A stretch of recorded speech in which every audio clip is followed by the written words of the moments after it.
Z just released a new update to the game, which is rather small. That's understandable, considering the massive update we previously got.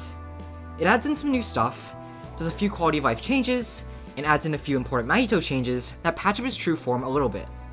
This video will quickly go over the update, and my thoughts on it, but before that, make sure to hit the subscribe button for more information on Jujutsu Shenanigans. Now, let's get into the video. There's a new merch tab in the shop. You can now squeak the shopkeeper. Mahito's widespread strikes move is sped up and no longer freezes you before the hit. Mahito's face splits now targets where the victim is moving rather than where they currently are. There's two new emotes, which are Clash 1 and Clash 2, and they seem to be based on the Yakuza series, which makes sense. The waiting time for new users, which is the time an account has to exist before it can play the game, was reduced from 7 days to 3 days. The animation for the Konga emote was replaced. Dummies now automatically do partner emotes with you. The Mahito Infinite Awakening bug was fixed. Force grab soft-locking you if the attack is cancelled when you grab the enemy was fixed. Destruction particles spawning when the map is still loading was fixed.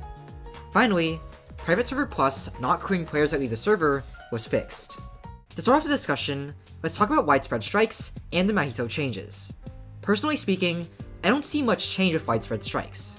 The update sounds like it was intended to make the move easier to land, but it's just as easy to avoid and just as difficult to hit as I remember it being in the past. It's not a very noticeable change in my opinion. However, that's not to say I want widespread strikes to be changed or anything. I think the move is in a decent spot balance-wise, with face splits already being really strong, and the move does an insane amount of damage that justifies making it difficult to hit. Where it is right now is okay in my opinion, though let me know if you have a different opinion in the comments. The change, or should I say buff, on face splits is probably a response to my statements on the move where I said that it was really easy to counter by just running away and jumping. To give some background on it, the move used to only target where a person was, meaning that if you moved enough, as in were running or jumping, then the move would completely miss. Now, with the new change, that counterplay doesn't really work anymore, and the move's basically impossible to avoid.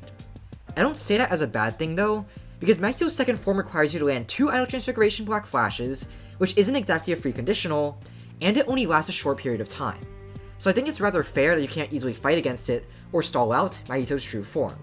It should turn him into some unstoppable monstrous killing machine like Hikari that cannot be stopped or fought against, considering how hard the user has to work to get it, and how short the mode lasts.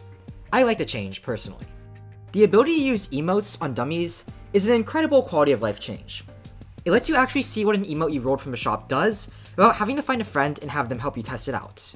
It's just an overall good change that makes life easier for players. The waiting time thing probably exists because of a conversation I had with Z, where I couldn't try out the tutorial since all of my ults had played the game, and I couldn't start a new one to try it out due to the new player waiting period. The feature itself exists so that you can't effortlessly ban evade by creating ult accounts. But to be completely honest, I don't see the 7-day to 3-day reduction being any huge deal.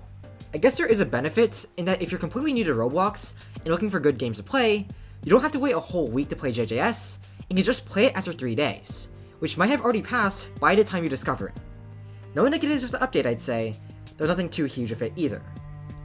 All of the bug fixes are good.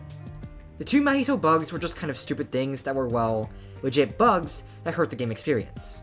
The destruction particles thing isn't something I noticed, but the final bug fix, players staying in private servers after leaving on the menu, was absolutely something I found annoying.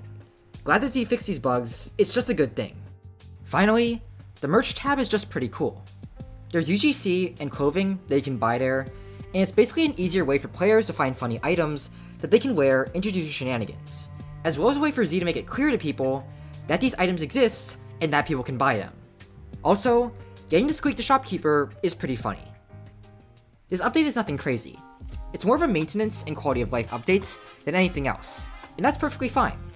There isn't a single bad change in this update, at least from how I see it, and it makes quality of life changes that make the game more fun, as well as patching bugs that urgently needed to be fixed. It's a simple update that's here to make what's in the game right now even better, and it succeeds in that. It's cool. Anyways, that's it for today. If you enjoyed watching the video, make sure to subscribe for more Jujutsu Shenanigans content, and leave a comment letting me know your thoughts on the updates. I'm New Eternally, thank you for watching, and have a good day. Bye.